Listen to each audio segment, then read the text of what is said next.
Greetings, everyone, and welcome to Hacking HR's live October event, Human AI Partnerships, Innovating in HR with AI.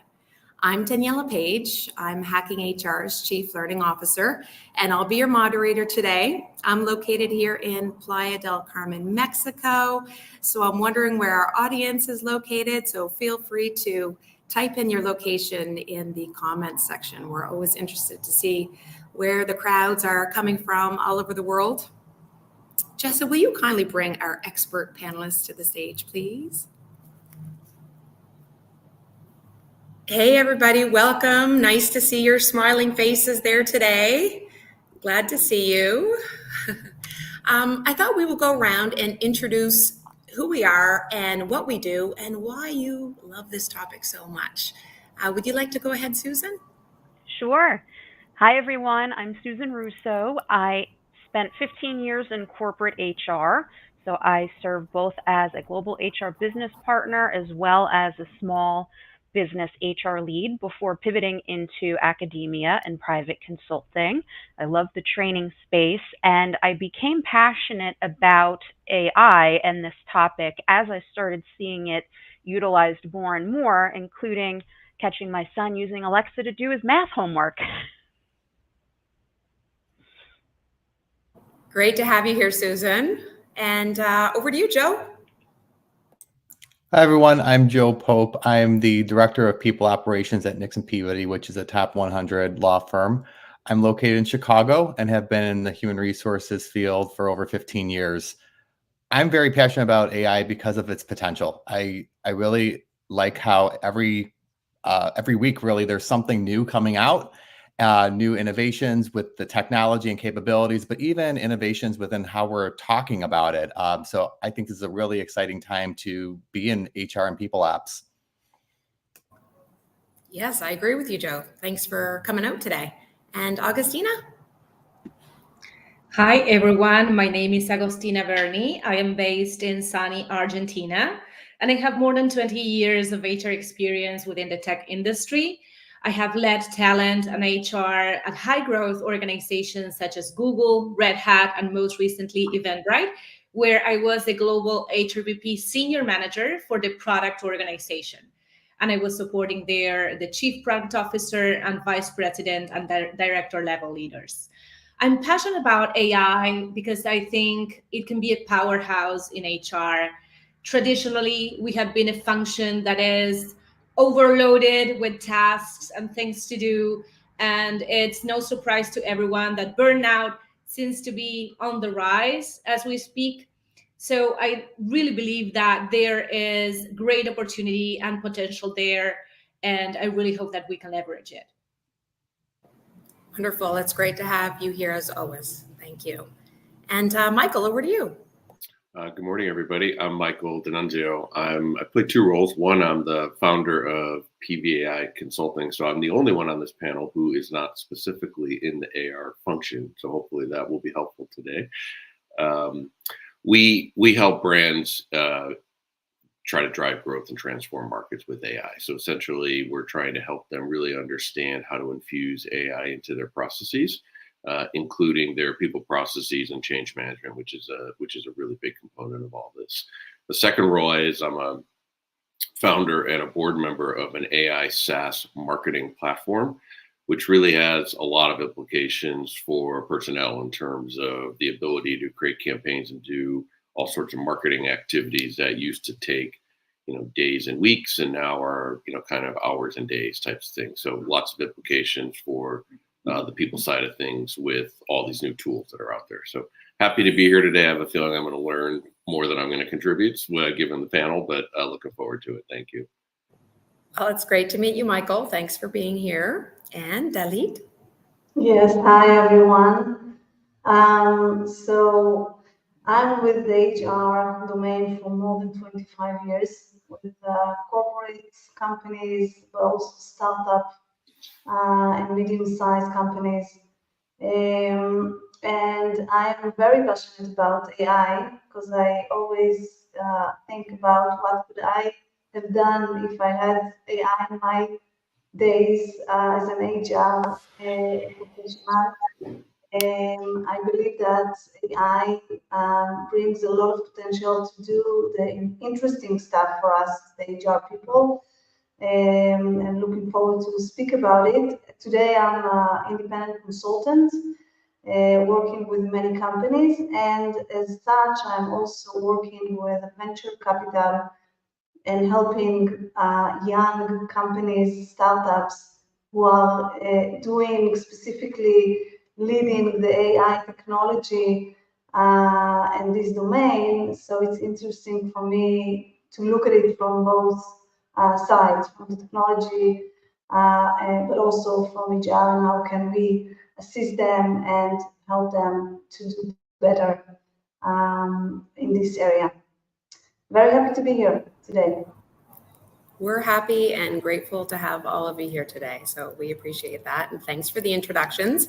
So we're going to kick off here. I've got some questions for each of you. So I'm going to start with you, Joe, if you don't mind. As someone deeply involved in talent development and leadership, how do you see HR pros working alongside AI to maximize both human and technological potential? I think the key word here is work, or key phrase here is work alongside. There's a lot of debate and talk about is AI going to replace our jobs? I don't think so. I think, in fact, it's going to empower and accelerate what we do. When I think about talent management and, by extension, performance management in organizations, there's a lot of information out there that HR practitioners have trouble getting its arms around. Right? We can run analytical reports, we can view dashboards. But that can become time consuming. And where I see the potential with AI is really looking at the data and helping HR practitioners and leaders focus their efforts. I believe in the market, there's going to be a heavy emphasis on personalization of employee experience, even more so than in the past 10 years. Employees have different needs when it comes to learning and development, different styles. And I really think that if organizations can capture the right data, their AI capabilities can help them target employees in ways that are meaningful to them and help them along their journey rather than try a one-size-fits-all approach. So I think that AI combined with automation and other types of technology can be a really powerful combination, but we also have to be careful. Where I think we can run into trouble is if we over automate things and depersonalize that employee experience. If someone, for example, is having trouble acclimating to an organization, they need that human touch to really feel connected to the organization, not talking to a chatbot. And so even if an organization were to use a chatbot, for example, for onboarding, taking care to make sure that there is still a human behind it, a human's monitoring it, and that they're getting feedback from employees about the effectiveness of that tool. So I think looking at this holistically and ensuring that there's appropriate oversight and a feedback loop from employees will be very critical. Absolutely. Does anyone want to jump in and provide any insight based on that question further? I liked Joe's personalizing the employee experience. And something that comes to mind for me is in the engagement space, because what we typically do is send out the same survey to every person who works in the company. But depending on where they are in their journey with the organization, their questions should be different. Somebody who is in that onboarding phase is going to have a very different experience than someone who's been working at the company for 10 years. So I see that as a very positive opportunity for HR to leverage AI and really make that survey experience a lot more sophisticated and useful. Absolutely. Any other notes on that? I would just add that I think what Joe said about human in the loop is incredibly important.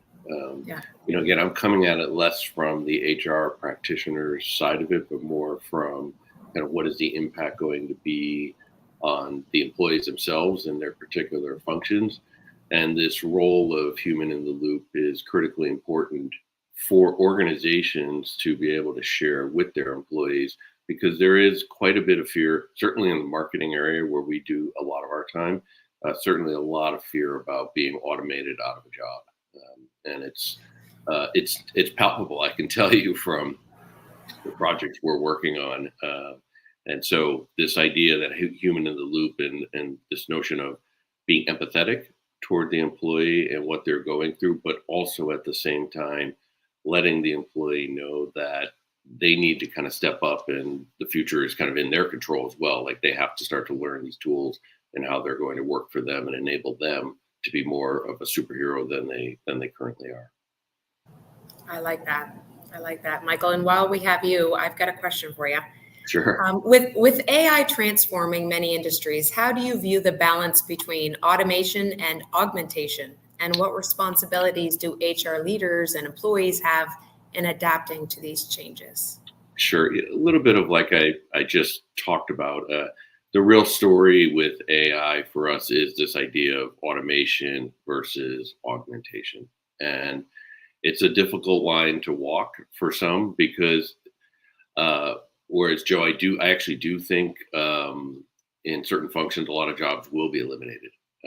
And I think we have to be very aware of that, customer service, certain roles in marketing, other areas where there are jobs that are going to be eliminated. There are jobs that are going to evolve. And then there are new jobs that are going to be created. And I think that's the big transition we're seeing at brands, or will be seeing, at brands over the next 12 to 18 months.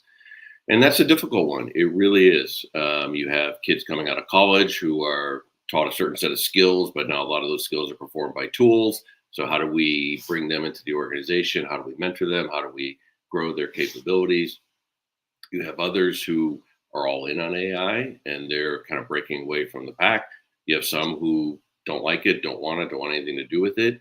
How do we bring those people into the fold and say, listen, this is good for you. It will enable you to do things you were never able to do before. So let's embrace it and let's kind of go after it and take all the things that you don't like doing in your job. Let AI automate those, and all the things you love about your job. Let's see how AI can augment that to make it more fun, more exciting, and all those sorts of things. Anybody have any thoughts on what Michael said? I have one thought. We are talking a lot about the fact that we will need to work alongside with machines, AI together with the human. But I also think, listening to you, Michael, that it's an opportunity for us to also work the young generation together with the more, senior generation and to work together, because there are things that we know that the young generation, they don't know yet, they don't have the experience, but they are excellent in all the technologies and vice versa.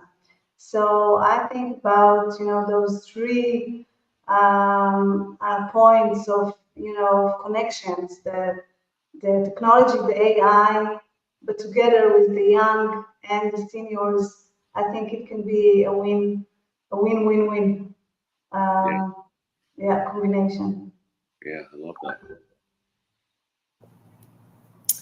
Augustina, as a strategic HR leader, what ethical considerations have you encountered when integrating AI into HR ops, and how can they be addressed effectively? This is a great question and a very important one regarding AI. And there are many ethical considerations, and I will mention three for the purpose of time. The first one is definitely bias in AI algorithms, especially in the processes we run, such as sourcing and hiring. This is critical.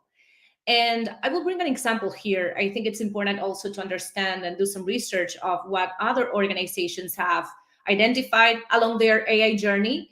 And so there is an example about Google. A while back, they identified that their AI tools exhibited bias against women and some underrepresented minorities. And the AI tool that they were using was not just biased in the outcomes, but also reflecting bias in historical hiring data. And as a response, Google implemented rigorous auditing processes and committed to using more diverse training within their AI tools to minimize the data. So I think this is a learning experience for all of us here, and how we need to be very careful about this. The second ethical consideration is transparency. When implementing AI in HR practices, employees need to understand how AI makes decisions that affect their careers. And for example, here, Unilever employs an AI-driven recruiting process that includes some gamification assessments, and they ensure that candidates receive feedback once they go through these assessments, in terms of how they performed, which promotes the transparency we're discussing here in terms of the AI use within their hiring practices. And the third consideration I want to bring here is data privacy, since we are dealing with very sensitive employee information.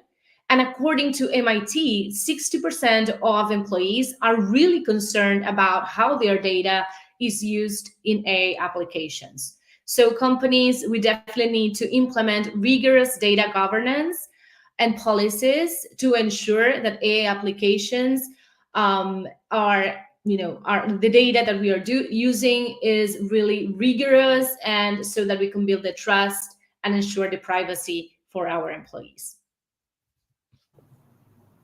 Those are great examples. Does anyone have any thoughts on what she said? Okay, we're going to move on to you, Susan. With your vast experience in people ops, how do you think organizations can balance automation with the need for human empathy and judgment, especially in the HR function? I love this question because I spend a lot of time in engagement. And what's interesting about engagement is that it's largely driven by empathy. And unfortunately, humans have not quite mastered that yet. So I do get a little bit nervous with leveraging AI because it's taught by humans or it's taught by machine learning. And I think that there could be gaps in the empathy space for both ways that a machine would learn. So I think there's definitely an opportunity there for maybe HR to embrace people in the IO space, the psych space, the sociology space to help train the tools to demonstrate empathy. But there really is a line, though, with how much we can expect AI to take over. So in that regard, I don't think there's a huge risk for the more sophisticated roles to be taken over by AI. I think we'll still need people to perform and respond to certain needs of the workforce. But again, I'm also a little bit nervous even with the people demonstrating empathy. I agree on that one. I Joe, agree. did you And have? I think that we also need to refocus our energies as HR leaders on training ourselves, retraining ourselves on empathy and how to build an empathetic environment. I think about even performance management and how managers deliver feedback. There's a whole range of potential outcomes there, right? And making sure that if AI is used in any of those processes, that it is limited with what it does. We have to make sure that we don't lose that human touch, like I was talking about before. But I also think that we can leverage generative AI to help train ourselves and train the population with having those difficult conversations, such as, asking ChatGPT, how, here's a situation, how might I want to think about this? What are some considerations? But we have to train employees and managers on how to use that tool, not going to it and thinking it's a Google search and it will give you all the right answers. We have to really train our populations if we're going to embrace these tools. We have to train them on how, best practices for using them and make sure that they are aware of the limitations as well. I think we should also recognize that there's going to be a spectrum of experiences and embracing of this technology. And so that's going to be yet another challenge for HR. I was just thinking about, empathy, training empathy 10 years ago, 15 years ago looked a lot different than it does today. And AI can help us develop the new modern way to teach people how to be empathetic? How do we use technology and tools? How do we showcase empathy through these tools, through Zoom, through Slack? So I've got an idea for hacking HR actually right now. I'm thinking about new ways to develop empathy training.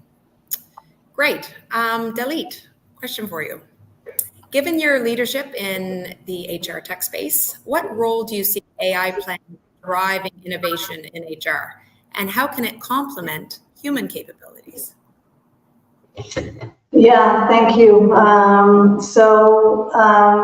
I think about a few things that AI and technology in general, can play a significant role in driving innovation in organization. By the way, not just in tech organization, but also in other organizations.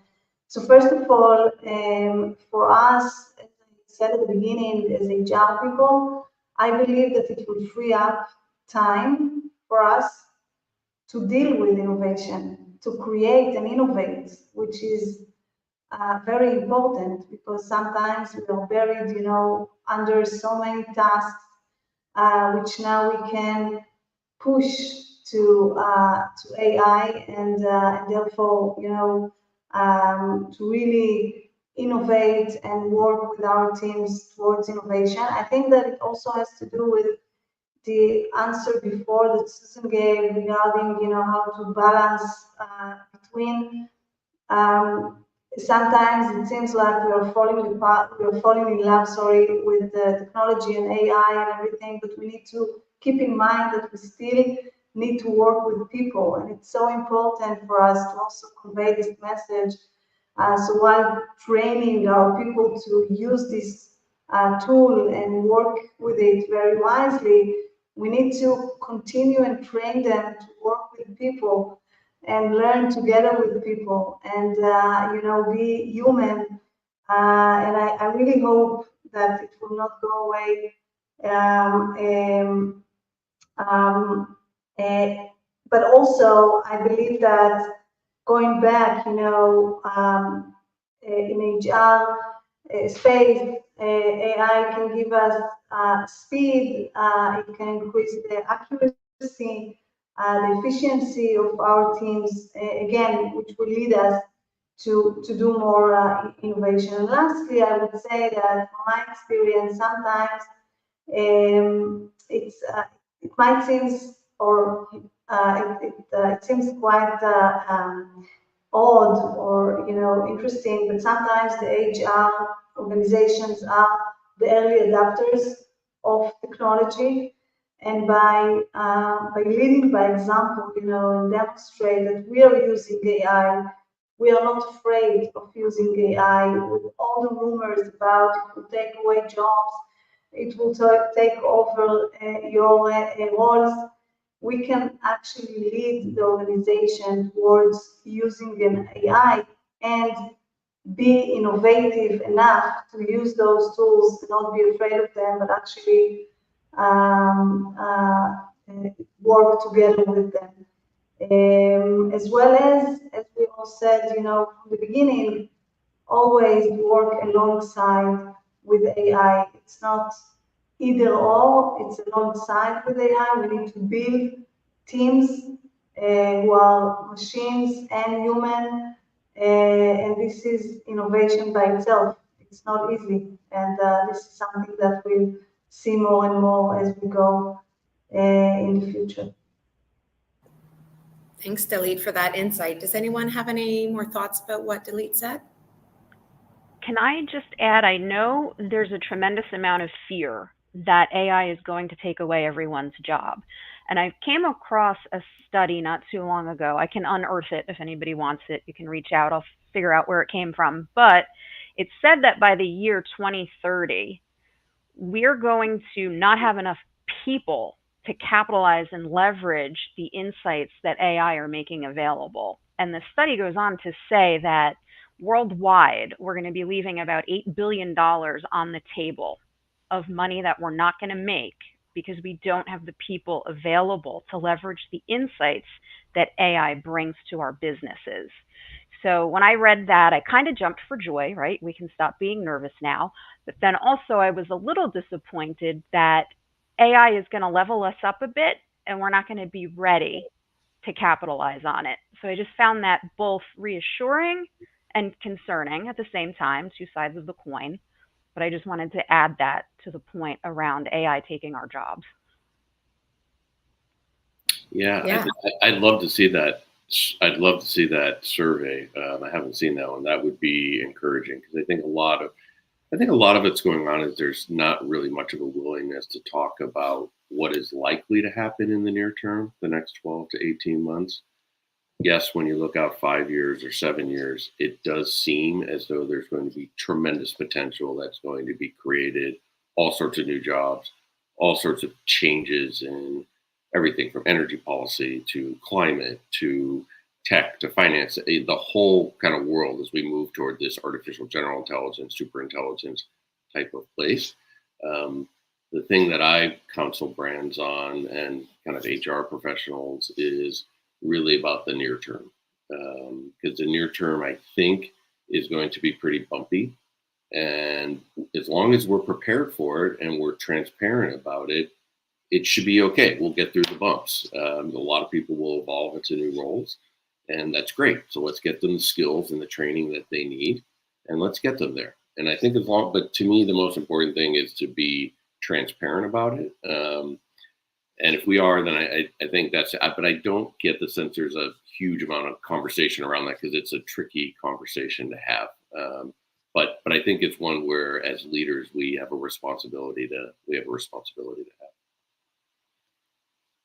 Yeah, and I think there's an opportunity here in some areas to really co-create what jobs can look like. I know a leader. I was talking to a leader the other day, and she is working with her department to, look in that crystal ball. What do the next 3 to 5 years potentially look like now that we have AI, knowing what we know and knowing what we anticipate. And it gives the employees a conversation or a place at the table to have that conversation. And I think it also creates a safe environment. And that's really what's key here, where I see certain departments and functions struggling is they see the potential, but there's still this hesitation to even want to dabble in it. Like, ooh, is that kind of like, cheating on my test score, on my test, should I be using this? Should I not?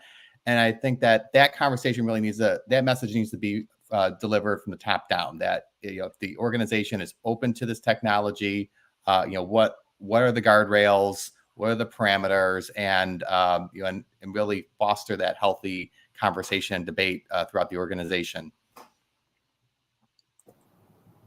Absolutely.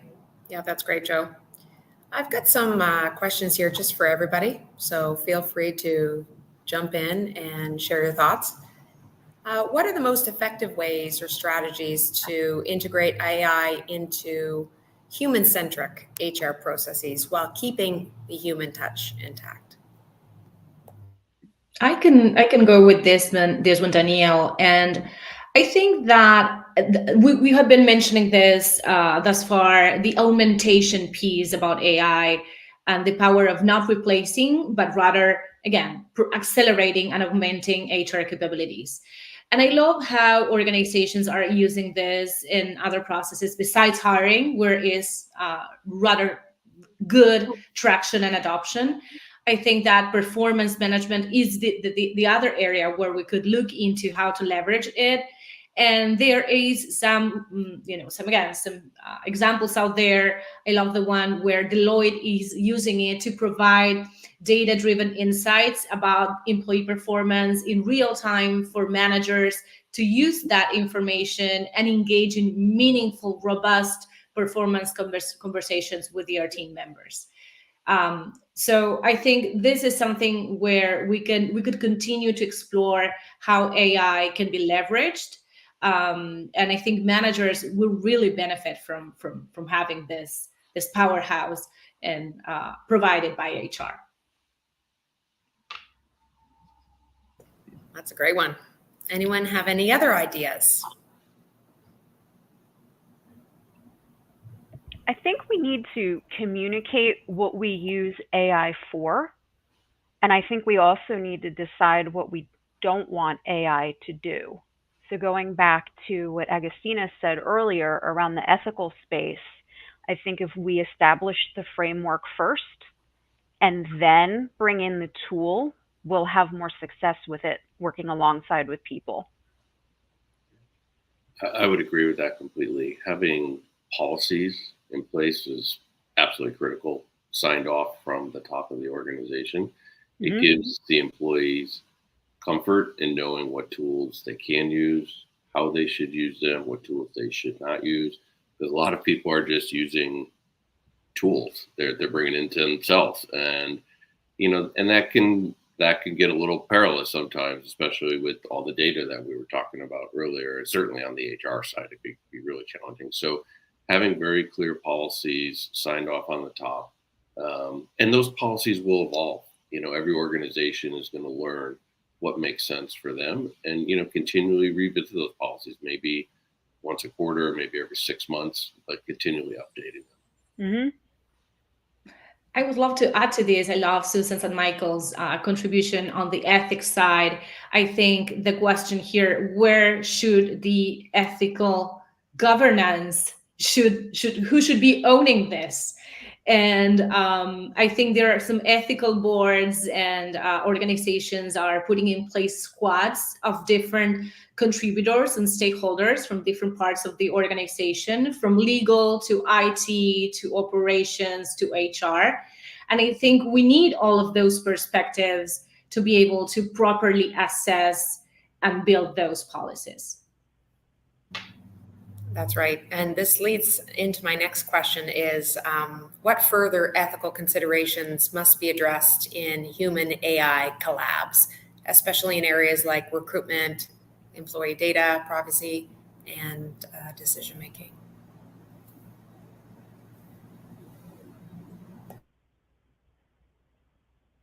I can contribute here. I'm very passionate about the ethical piece, but I would love also to hear what the rest of the panelists have to say.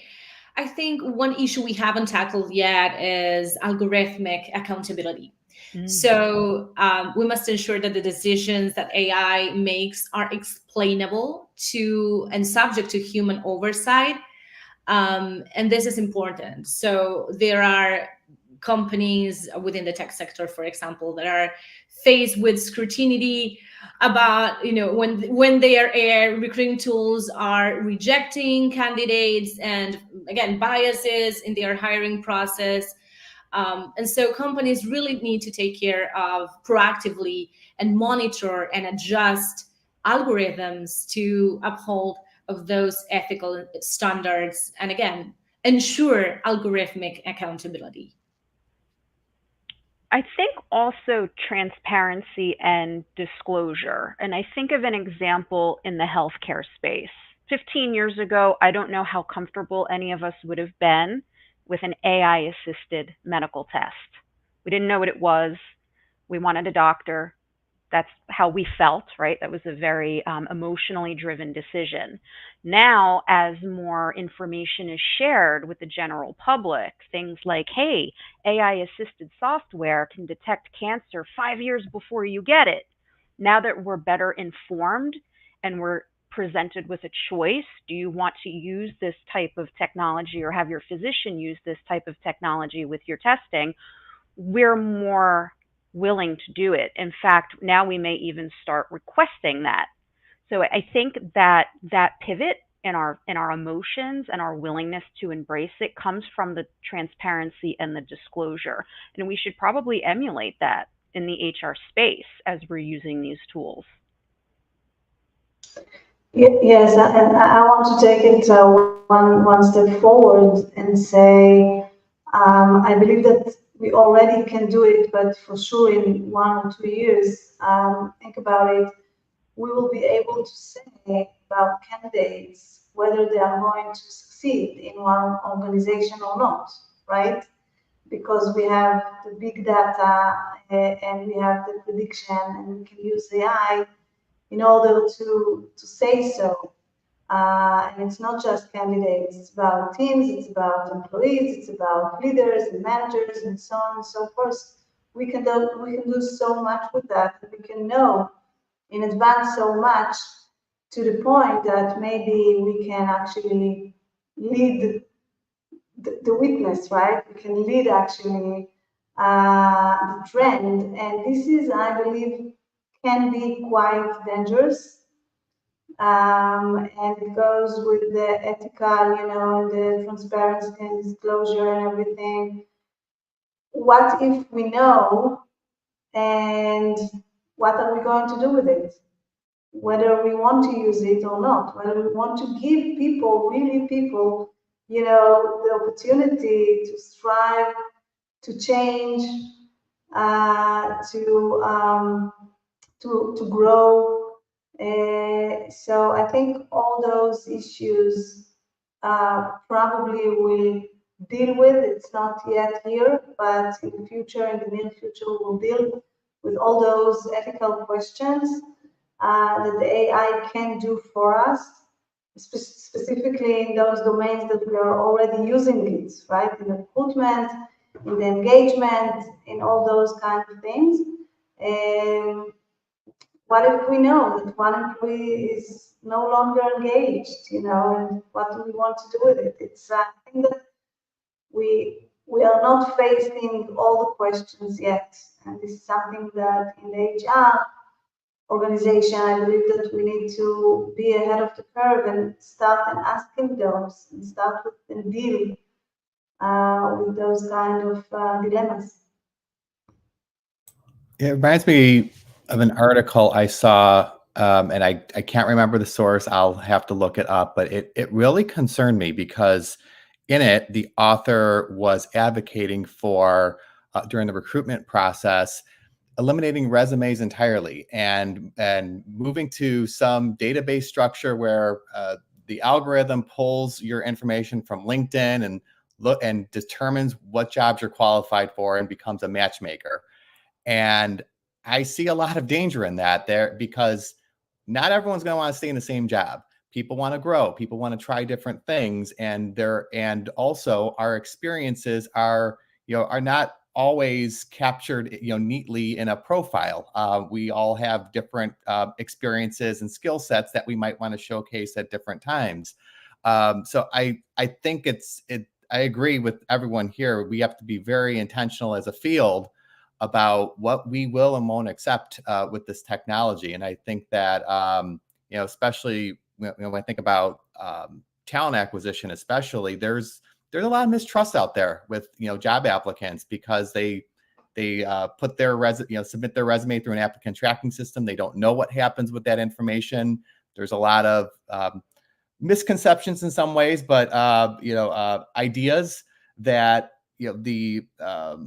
that there's an algorithm that recommends them for a job, and they just don't know what's happening behind the scenes. And I think if we're not careful and we do more of that with other HR processes, we're going to really lose trust even more with employees.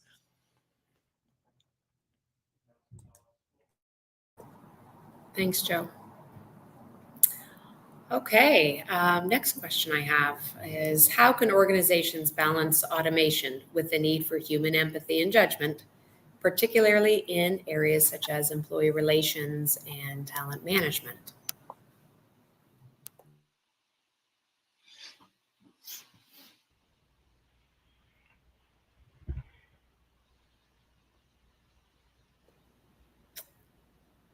I think I'll jump in. I think obviously that's a meaty topic, right? Because we're all sitting here thinking about it. But I'd go back to, leading from values. What will we use it for? What will we not use it for? Right now, today, I wouldn't sign off on using AI to conduct an investigation, right? I would want AI maybe to be leveraged to notify a human to get involved. But I don't think we're in a space right now where we can turn over those pieces of work to AI.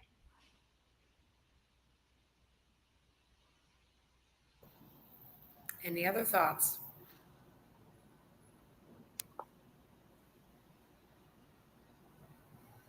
Yeah, I go back to, at least what we know now about AI. To get the output that you want, or a decent output, you need to make sure that there are the proper inputs. And Susan, in your example there, I think about when I think about employee investigations, gosh, how much information is out there, and where do you find that information? And I get concerned too that if we're not careful, we rely on AI to replace our judgment, we are going to make a lot of errors. The other piece that I think about is the delivery of messages too. I think that while it's great for AI and other technologies to help, convey, routine messages like, here's what you need to do, here are steps you need to take, very cookie cutter types of instructions. I think that's fine, but I get concerned when we are starting to blur that line with coaching and development and having chatbots developing our employees without really knowing, what's behind that technology. Why is it directing our employees in this way? And are these the outcomes that we're expecting? I'm not saying that I certainly don't know every tool that's out there. It looks promising in some respects, but I also think that if we are to use those tools, like I was saying before, make sure there is a human oversight. And especially when I say a human oversight, a human should be able to look at those conversations and make a judgment as to whether those conversations are productive and aligned with what the company wants. I 100% agree with Susan on the employee relations side, and that with Joe in terms of talent management. And I want to build upon that, Joe, if I may, on the delivery versus preparation or insight piece. I think it's great that organizations are increasing the adoption for performance, where managers get the blank page. Oh, I have to create 20 performance reviews, and I get the blank page, and I'm stuck, and that creates HR persecuting leaders to complete the deadline and all of that. We become the police that we don't want to be, right? So there, I think AI can be great in providing the platform for some insights and for that blank page to be a little bit more to get a draft. But then I'm sure employees want a one-on-one conversation with their leader. They don't want the perfect speech delivered to them. They want a candid, heartfelt conversation with their leader. Again, addressing what you said, Joe, about the delivery with human touch. So I agree 100% with those points being made. I think AI is an aid. It's a tool. It's not a replacement for the decisions that need judgment, values, empathy. Yeah, I would. Oh, sorry. Go ahead, Augustina. Oh no, I was addressing my +1 to Susan. Go ahead, Michael. Yeah, there you go. One thing I would add, I had this experience just last week. I was preparing for a difficult conversation, and I used OpenAI's kind of interactive voice feature and just had a conversation with it and tried to lay it out. And we ended up probably 20 minutes later getting to a place where I had an outline and knew what the topics were and things. And I would actually be curious from the panel if any of you are seeing that in your organizations, either where you're helping the employee prepare for conversations they may have with the superior, or helping the superior prepare for conversations they may be having with the employee, and using these tools as practice conversations to maybe create outlines or kind of see where the conversation goes, things that are. I'd be curious to see if any of you guys are seeing that in the organizations you're working with.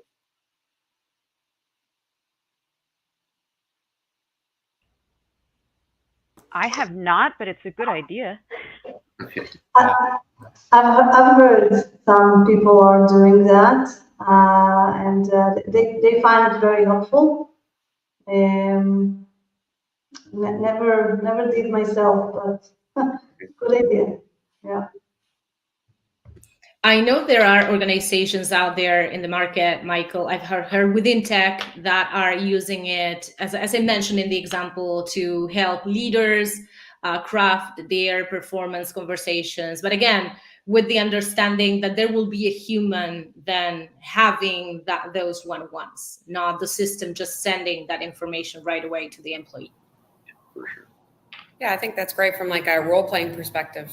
That's a great tool to have at your fingertips instead of setting up another conversation with a coworker to help you, practice. You've got one at your fingertips. Yeah, it's a fun one to try. I mean, even we often advise clients and brands, even for personal stuff. Sometimes when I have a daughter who's a freshman in high school, and I use a chat GPT called Gen Z for meme, and it writes funny text back to her, and just different ways to use it that get you a little more comfortable with the technology, but also really opens up the aperture for what it's able to do and what its limitations are.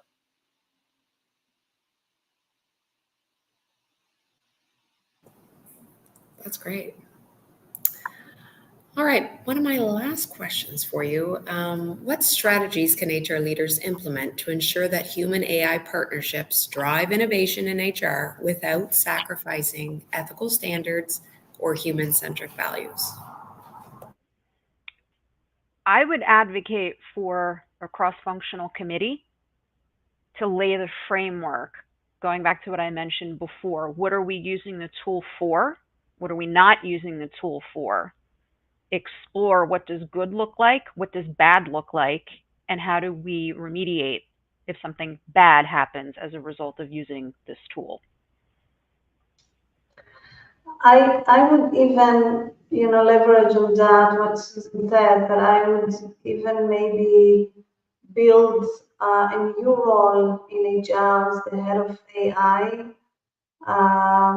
to implement it right and to see, because it's cross-functional, we can use it in many, many different functions within HR. We mentioned only a few, the talent acquisition and communication, of course, but also in compensation and benefit, and we said about engagement, and all the data analytics, and even in development and learning, right? We can implement that in so much areas, different areas within the HR domain. So I would nominate someone who can overarch the entire domain and see how to incorporate it within the different function. And I think it's also can be very interesting to whether to take someone who understands deeply the AI technology together with someone who knows very deeply the HR technology, the HR domain, because it's a great combination of two different worlds. Almost, we can look at it as complement worlds, but also competing ones, right? And how we can make them one and make them work with one another. So this is something that I would think differently. Maybe it's a two-head function, coming from the AI and the HR together to perform, or one on the other. I don't know, but this is something for sure that I would consider to add someone to head the AI domain in HR. That's a great insight, Dalit. I agree with you. And I think it's an opportunity for you to bring your team together. If you're introducing AI and you understand what tools your company has in place and what our goals are with the tools, and then to break it down into your internal group and figure out creative ways that we can use our tools, approved tools, in our roles and responsibilities, and to have to partner with someone on the IT team to bring them in, to make sure we're doing our due diligence, but have our HR team there. It's just a great workshop idea. Also thinking about asking our employees asking our team members about, what could be the potential risks of incorporating AI in this specific responsibility in our team. So I think that could be a good idea.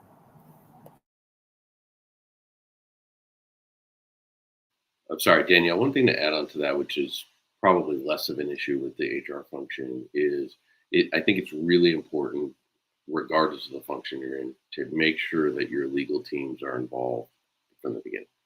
Again, I think probably less of an issue within the HR function, but more if you're in the marketing area or strategy or some other function, again, this goes back to the policies. But really making sure that the legal teams are involved in advising the company in terms of the do's and don'ts regarding AI.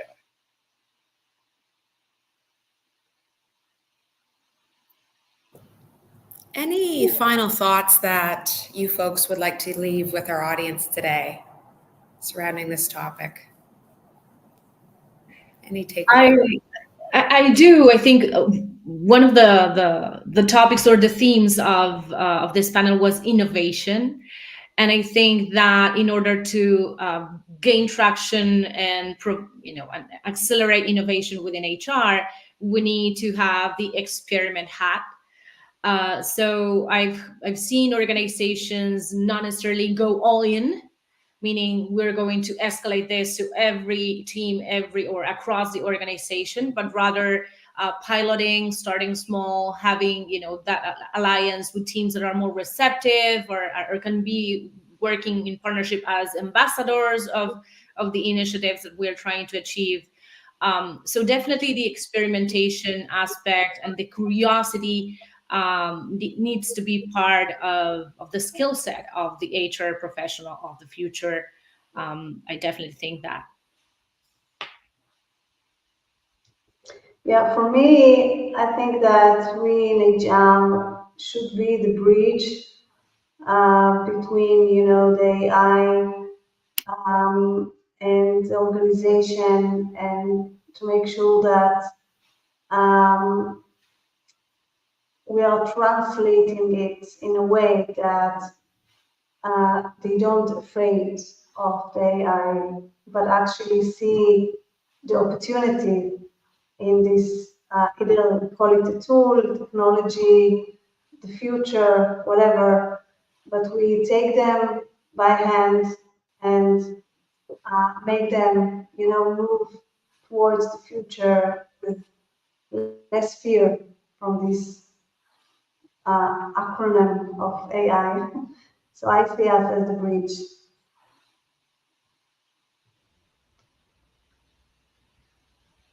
I think that's a great point. I know there's a lot of fear, but I still think it's important to learn it, test it out a little bit. Doesn't mean you're turning everything over to it, but I think it's not going to go away. So avoiding it, ignoring it is not an ideal approach. No, we need to make it fun. Yeah, I would also add, again, not being an HR person, I think it's a wonderful opportunity for HR leaders to become very aligned strategically with the CEO, C-suites of their organizations, because this is a very unique moment in time, especially over the next 12 to 18 months, to recruit people that see you as an innovative organization, grow your talent in ways that they've never been able to do before. And I think a lot of CEOs and executive leaders are going to need a lot of guidance in this area. And so I think it's a wonderful opportunity for HR leaders to have a seat in that conversation and really take a leadership role in that conversation.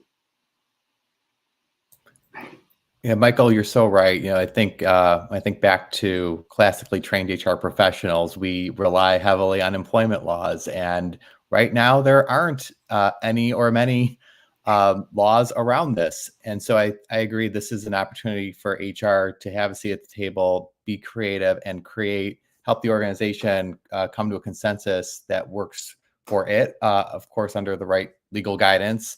But it's an opportunity to innovate absent external guidance so far.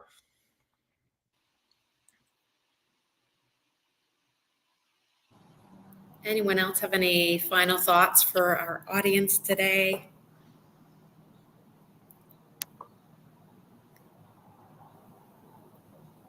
Oh, well, we really appreciate all your insight. Susan, Joe, Dalit, Michael, Agustina, thank you all so much for contributing today. These were great conversations. And I'd like to let everybody know that we have another session tomorrow, October 10th, and it's employee experience using AI to reinvent the human experience at work. So please tune in and join us for that conversation tomorrow. On behalf of us at Hacking HR, we'd like to say thank you for joining us today, and we'll see you again soon. Thanks, panelists. Thank you. Thank you. Bye. Bye-bye.